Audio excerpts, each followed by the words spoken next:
कहाँ तक हो गया था?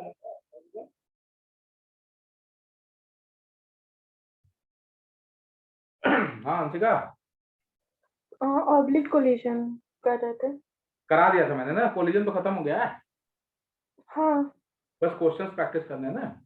हाँ, क्वेश्चंस करने हैं। तो ठीक है, आज क्वेश्चंस प्रैक्टिस कर लेते हैं, फिर ये खत्म हो जाए चैप्टर, फिर हम रोटेशन शुरू करेंगे। रोटेशन में भी सेंटर ऑफ मास ऑलरेडी करा चुका हूँ मैं ना। हाँ हाँ सर। ठीक है ठीक है ठीक है, फिर तो अच्छा ही है। तो वही करते हैं।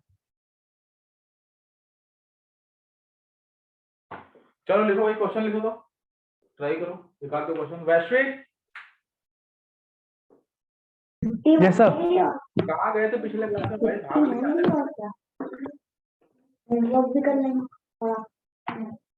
वैश्विक सर थोड़ा सा नेट स्लो है। नेट स्लो है, चलो कोई बात नहीं, क्वेश्चंस करते हैं।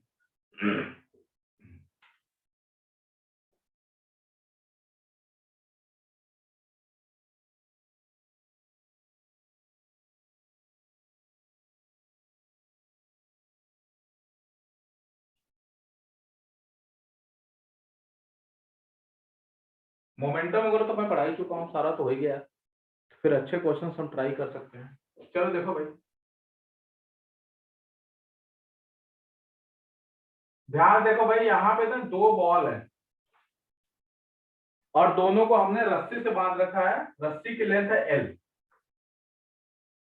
ये वाला बॉल जो है 2 kg का है और ये वाला बॉल 1 kg का है। आए समझे भाई? जब तुम इनको छोड़ोगे तो क्या होगा, ये दोनों आकर के ऐसे टकराएंगे, ये ऐसे आके दोनों टकराएंगे। तो तुम्हें ये बताना है कि अगर कोलिजन में E की वैल्यू 1/2 है, मतलब E की वैल्यू 1/2 है, तो तुम्हें बताना है क्या, find angle rotated by balls after collision. मतलब कोलिजन के बाद कितने कितने एंगल रोटेट कर जाएंगे, ये बताना है। वैश्विक क्वेश्चन समझ आया? लास्ट नहीं, कोलिजन, कोलिजन के बाद तुम्हें बताना है कि वो कहां तक गया है।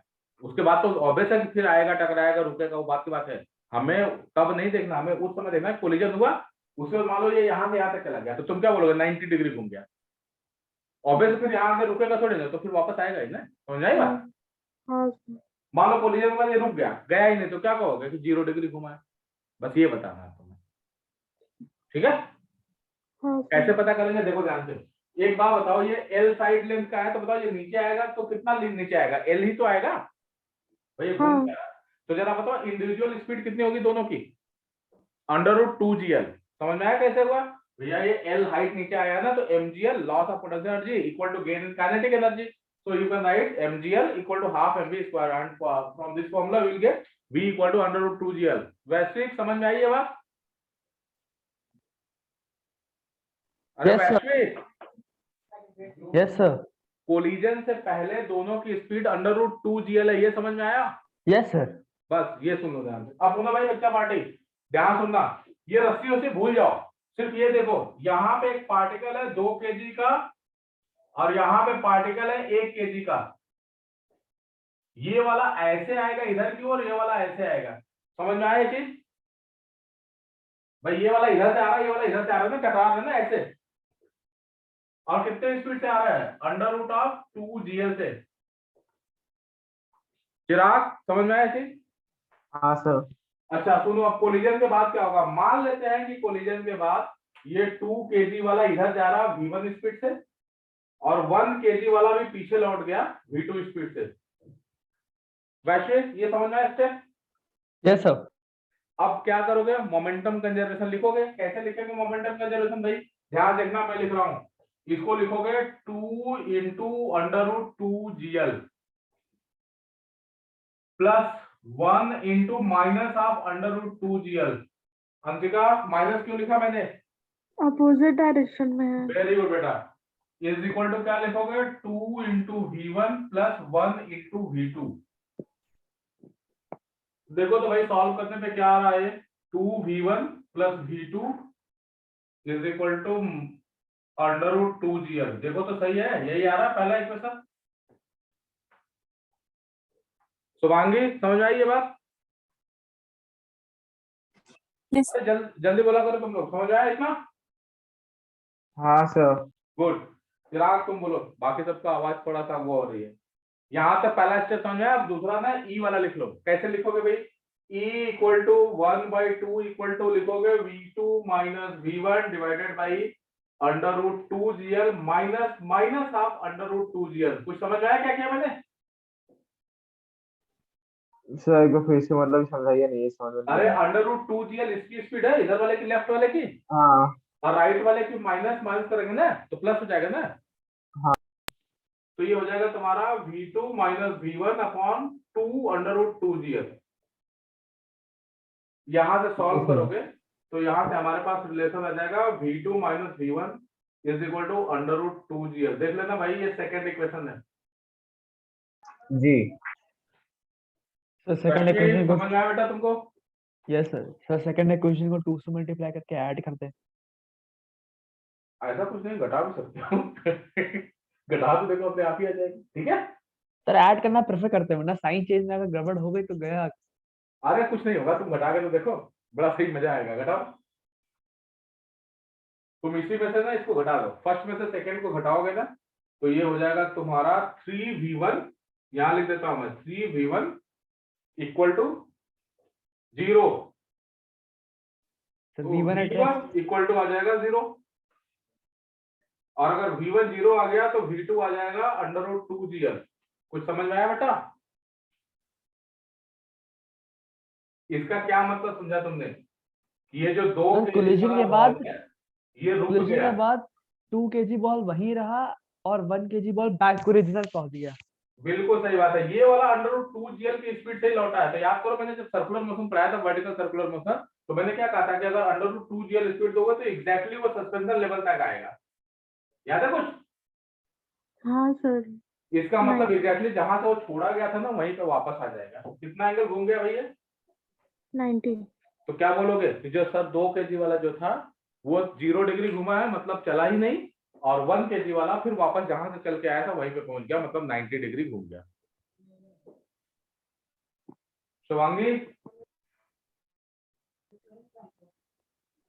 चिराग तुम बताओ, समझ में आया? हाँ सर। कोई दिक्कत इसमें? नहीं सर। गुड। वैसे क्लियर हो गया ये क्वेश्चन? आगे बढ़े, नेक्स्ट क्वेश्चन। सर जो 1 kg वाला बॉल है वो 0 डिग्री रोटेट किया और 2 kg वाला 90 डिग्री। उल्टा बोल रही लड़की। 2 kg वाला रुक गया है ना, तो वो 0 डिग्री घुमा है। सर नहीं, वो 2 kg यहाँ पे आके रुका ना कोलाइड करने के वहां पे। अरे तो कोलिजन के बाद ही बताना है कितना एंगल घुमा है। क्वेश्चन समझे नहीं लड़की। Find angle rotated by ball after collision. अच्छा सर। ठीक है, तो ये समझ में आ गया। आगे बढ़े, नेक्स्ट क्वेश्चन पे आए। जी। चलो मान लेता हूं आ रहे हैं अगले क्वेश्चन पे।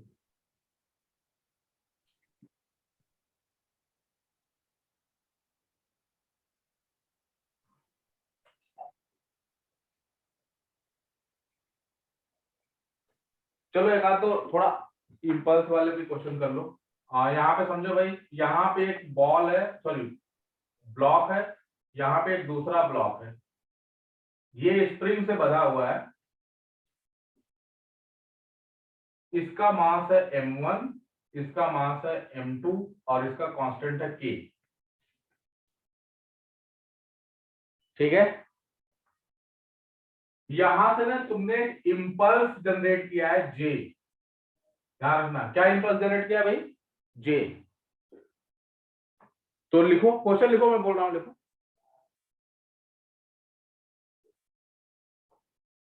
देखो, an impulse j is given to mass m1,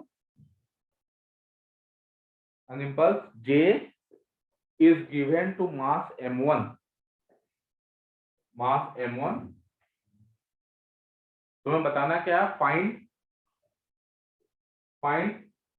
initial velocity of each mass, initial velocity of each mass, मतलब इंडिविजुअल मास की स्पीड कितनी है पहले ये बताना है। सर ठीक है, सेकंड पॉइंट बताना है, मतलब सेकंड बताना है, find maximum compression in the spring.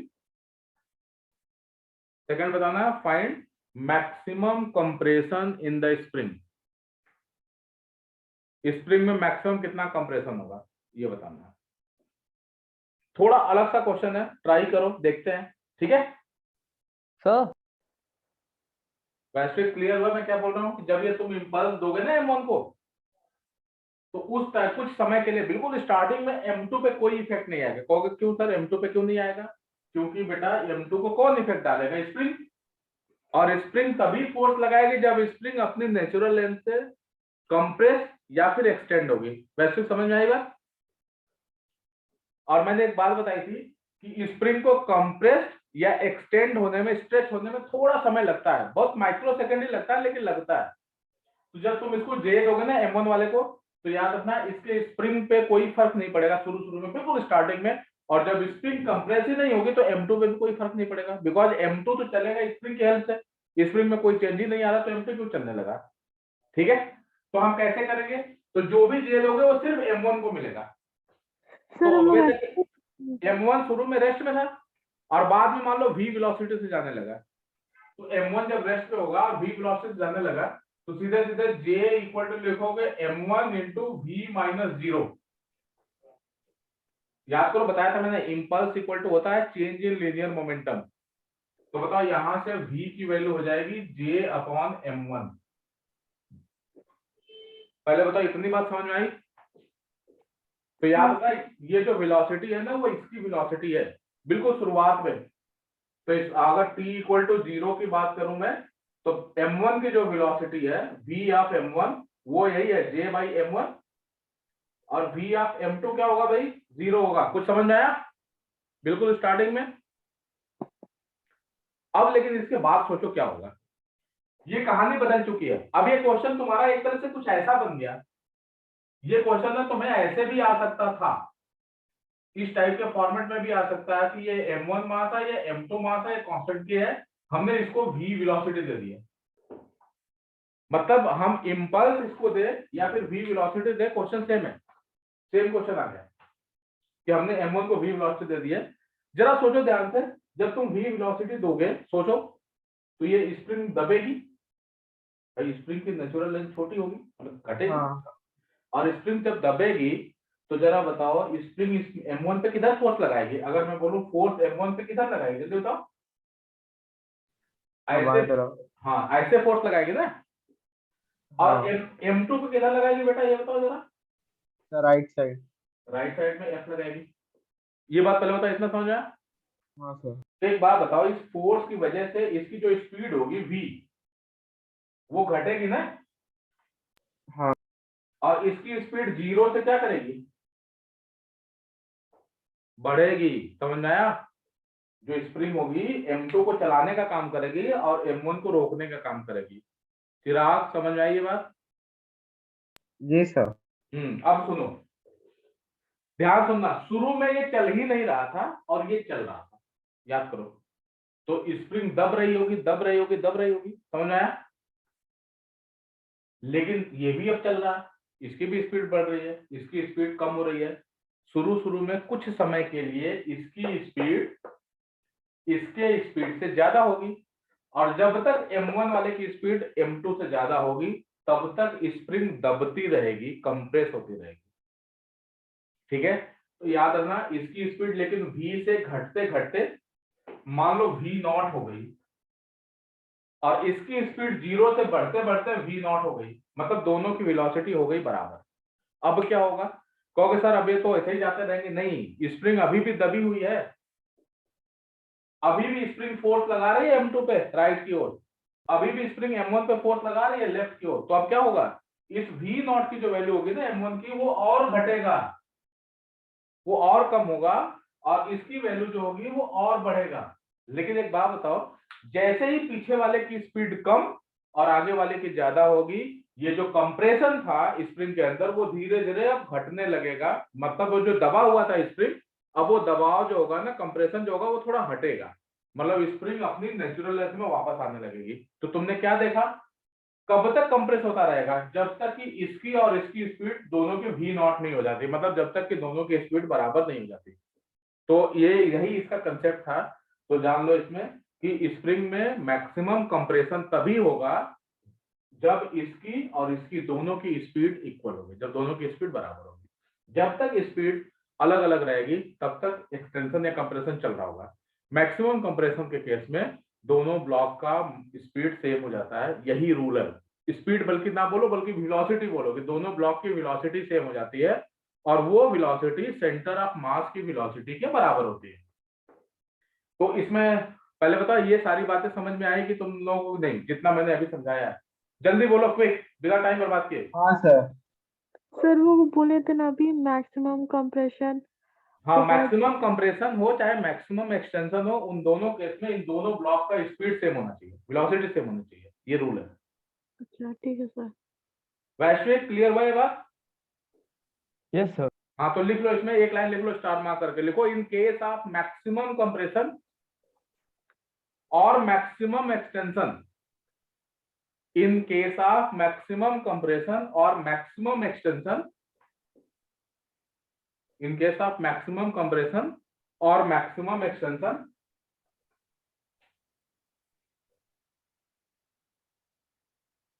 velocity of each block should be same, should be equal. Velocity of each block should be equal, and that is equal to velocity of center of mass. किसके बराबर हो जाएगा भाई? That is equal to velocity of center of mass. Clear हुआ ये बात? हाँ That is equal to velocity of center of mass. कैसे करेंगे आगे इसके बाद? बाहर से कोई फोर्स लग नहीं रहा, सिंपल सी बात है, बाहर से फोर्स नहीं लगता है तो मोमेंटम कंजर्वेशन लिख सकते हैं। तो एक काम करो, सेंटर ऑफ मास की वेलोसिटी निकाल दो, क्योंकि अब कहोगे सर मोमेंटम, सिंपल सी बात है, ध्यान रखना सेंटर ऑफ मास की वेलोसिटी जितना पहले होगी उतना बाद में भी होगी। रीजन, क्योंकि कोई एक्सटर्नल फोर्स नहीं लग रहा। तो लिख लेना इसमें एक लाइन ये भी लिख लो, क्योंकि भूल जाएगा बाद में। लिखो, since no external force is acting on the system in horizontal direction, since no external force is acting on the system, no external force is acting on the system in horizontal direction,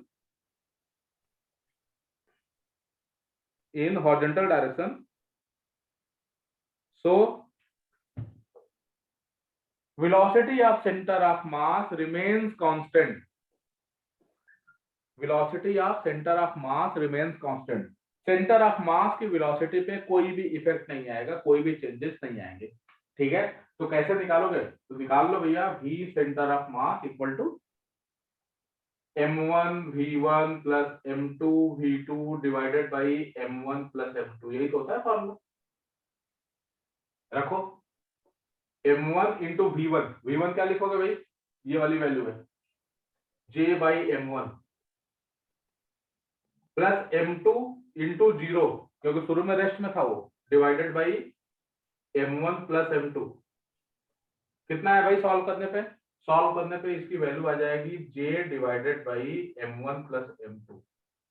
तो ये हो गई centre of मास की velocity. ठीक है, और हमें पता है कि मैक्सिमम कंप्रेशन के टाइम पे दोनों की वेलोसिटी सेंटर ऑफ मास वाली वेलोसिटी के बराबर होगी। इसी को तो हम v नॉट बोल रहे हैं, यही चीज है v नॉट। अब लिखोगे एनर्जी कंजर्वेशन, अगला स्टेप होगा एनर्जी कंजर्वेशन। कैसे लिखोगे एनर्जी कंजर्वेशन? तो सिंपल सी बात है कि इसकी एनर्जी जो काइनेटिक एनर्जी थी वो कहाँ जाएगी? बाहर वाली काइनेटिक एनर्जी प्लस स्प्रिंग को दबाने में चली जाएगी। तो कैसे लिखने हैं ध्यान देखना, लिखोगे half of m1 into v का स्क्वायर, ये काइनेटिक एनर्जी इस वाले की थी शुरू में, प्लस दूसरे वाले की काइनेटिक एनर्जी 0 क्योंकि वो रेस्ट में था, स्प्रिंग भी अपनी नेचुरल लेंथ पे थी, तो हाफ kx स्क्वायर भी 0 था, इक्वल टू बाद में दोनों की स्पीड तो इतना ही हो चुकी है, तो काइनेटिक एनर्जी कितना होगा भाई? Half m1 plus m2 into J divided by m1 plus m2 का होल स्क्वायर। ध्यान देना, half of m1 into V square plus half of m2 into V square, इसलिए मैंने सबको एक साथ ले लिया। प्लस लिखोगे half of kx square. Half सब जगह है, हटा दो, अच्छा नहीं लग रहा काट पीट करके। तो यहां से हमारे पास क्या निकल के आएगा, देखो तो जरा, m1 इंटू वी का स्क्वायर। वी कितना है भाई, वही j बाई m1 है, तो j बाई m1 का स्क्वायर इक्वल टू, ये भी हो जाएगा तुम्हारा j square divided by m1 plus m2। देख लेना ध्यान से तुम लोग, प्लस kx स्क्वायर। एक m1 अगेन कैंसिल हो जाएगा यहां से, तो ये हो जाएगा j square by m1 minus j square by m1 plus m2 is equal to kx square. ठीक है भाई, तो यहां से सॉल्व कर लेना, तो x की वैल्यू हो जाएगी, j तो बाहर हो जाएगा under root of m1 plus m2 minus m1, तो ये हो जाएगा m2 divided by k into m1 bracket में m1 प्लस m2। ये हो जाएगा फाइनल आंसर। देखो जरा ध्यान से, कहीं कुछ कंफ्यूजन दिक्कत लग रही है तो पूछ लो पहले एक बार, फिर आगे बढ़ेंगे। नया क्वेश्चन देखो, ये एक डिस्क है और हमने ना इसको इधर की ओर फेंक दिया v नॉट के स्पीड से। मान लो कि हमने v नॉट स्पीड से फेंका है और इसी के रास्ते में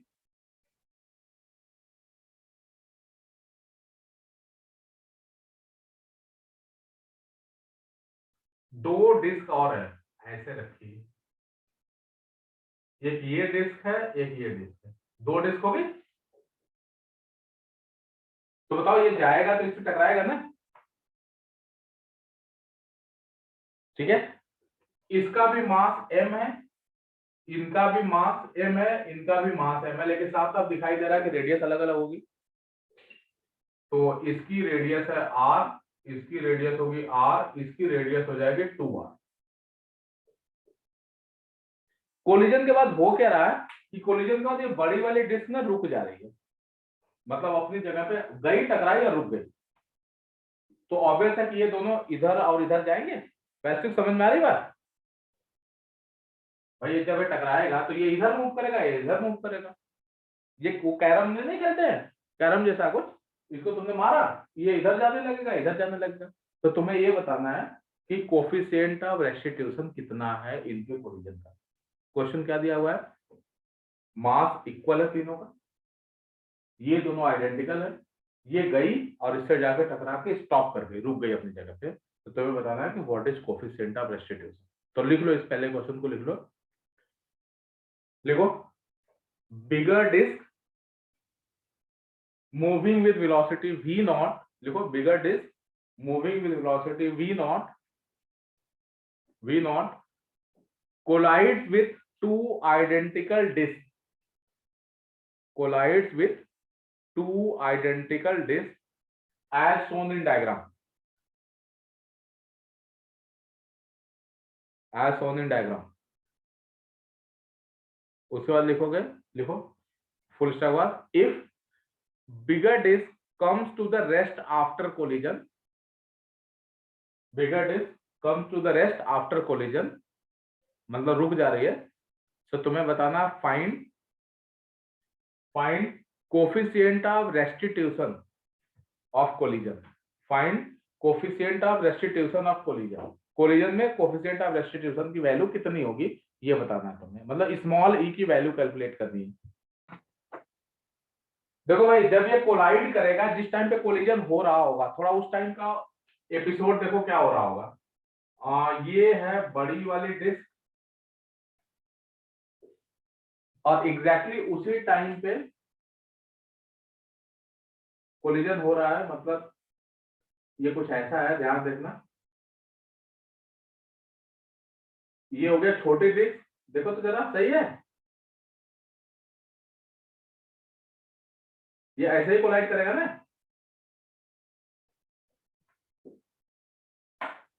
हाँ भाई समझ में आया वैश्विक ये चीज। तो एक बात बताओ, इसका जो कोलिजन होगा वो इस लाइन पे नहीं हो रहा है, हाँ सर। और इसका कोलिजन इस लाइन पे होगा, हाँ और ये वाला एंगल हो गया, मतलब सॉरी पहले बताओ ये समझ में आया इतना यहाँ तक। एक बात बताओ, ये वाला एंगल अगर थीटा है तो नीचे वाला भी तो थीटा होगा। वैश्विक पहले बताओ इतना समझ में आया। अब सुनो भाई, कोलिजन के बाद ये वाला जो होगा ना इधर जाएगा, मान लेते हैं V1 से जा रहा है, और ये वाला इधर आएगा V2 से, ये तो रुक ही गया है।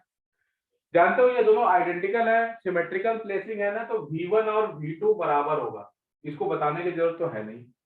मान लेते हैं V1 और ये V के बराबर होगा। वैश्विक ये बात बतानी पड़ेगी कि क्यों ऐसा हो रहा है V1 V2 बराबर। तुम लोग ना अगर मान लो कंफ्यूजन हो कि ऐसा कैसे हो गया ना, तो तुम ना इस लाइन में ना मोमेंटम कंजर्वेशन लिख लेना। तो इस लाइन में मतलब वर्टिकल लाइन में देखोगे ना, जो वर्टिकल सही है, मतलब ये तो टेबल पे रखा है ना, तो इस लाइन के अलॉन्ग वाई एक्सिस के अलॉन्ग इसका मोमेंटम जीरो होगा, तो इन दोनों का भी मोमेंटम जीरो होगा। तो बताओ इसका m जो होगा V1 इधर वाला हो जाएगा, सिंपल सी बात है। देखो ये एंगल थीटा है ना, तो इधर वाला हो जाएगा V1 cos थीटा, सिमिलरली इसका भी हो जाएगा V2 cos थीटा, और ये ऊपर की ओर हो जाएगा V1 sin थीटा, इसका नीचे की ओर हो जाएगा V2 sin थीटा। सिंपल सी बात है कि इस लाइन में मोमेंटम नहीं होना चाहिए, तो तब भी हो सकता है पॉसिबल जब ये दोनों आइडेंटिकल है मास में, तो ये V1 sin थीटा और V2 sin थीटा भी बराबर होना चाहिए, तो V1 V2 equal to V ये बराबर हो गया। अब ना मोमेंटम कंजर्वेशन लिखो इस लाइन के अलॉन्ग, एक्स एक्सिस के अलॉन्ग, ऐसे लिखना। एक्स एक्सिस इसको मान लो, ये मान लो वाई एक्सिस। एक्स एक्सिस के अलॉन्ग मोमेंटम कंजर्वेशन लिखोगे तो लिखोगे m इंटू वी नॉट इस वाले का should be equal to m into V1 cos theta plus m into V2 cos theta. V1 V2 बराबर है, m भी सेम हो गया, तो यहां से हमारे पास निकल के आ जाएगा 2v cos theta equal to V not. तो यहां से आ जाएगा cos theta equal to sorry v equal to V not by 2 cos theta. एक तो ये रिलेशन बन गया फर्स्ट इक्वेशन, और दूसरा कोफिशिएंट ऑफ रेस्टिट्यूशन लिखना होगा तो इस लाइन के अलॉन्ग लिखना पड़ेगा।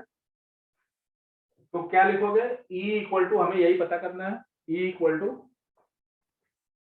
ध्यान रखना ये V1 से जा रहा है, तो V1 माइनस 0 क्योंकि बाद में रुक गया है, डिवाइडेड बाई